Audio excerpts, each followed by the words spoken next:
Neçə yaşdan sonra hər il bir dəfə həkimə gedib müayinədən keçmək lazımdır? Ümumiyyətlə 20 yaşdan sonra bütün xanımlar süd vəzlərini tanımalıdırlar.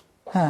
Mən demirəm ki, həkimə gəlməlidirlər, amma tanımalıdırlar. Yəni güzgü qarşısında ən azından öz süd vəzlərinin quruluşunun necə olduğunu bilməlidirlər. Palpasiya eləməlidirlər. Bəli, simmetrikdirmi, asimmetrikdirmi, gilələrinin ölçüsü nə cürdür, yəni istiqaməti məsələn nə cürdür, əlimizə hər hansı bir düyün dəyirmi, qoltuq altı nahiyədə əlimizə hər hansı bir törəmə dəyirmi və yaxud da ki, heç bir problem yoxdur, sadəcə quruluşunu bilək. Ki sonradan orada bir dəyişkənlik baş verəndə artıq sizə yəni ayan olsun ki, burada bir dəyişkənlik var. Məsəl üçün, bayaqdan süd vəzləri nisbi bir-birinə bərabərdirsə, indi ölçülərində fərq yaranır.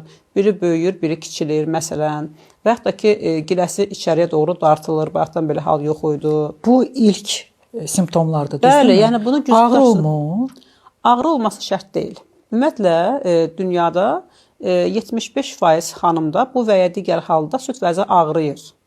Yəni, qadınların mütləq əksəriyyətində ömründə bir dəfə də olsa süd vəzi problemi olur. O köhnə söz vardı, mastopatiya deyirdilər. İndi bilsən elə bir xəstəlik yoxdur. Buna biz hormonal vəziyyət deyirik biz. Bunu qrip kimi baxın mastopatiyaya. Yəni necə ki qrip, yəni soyuq dəymədən baş verə bilir.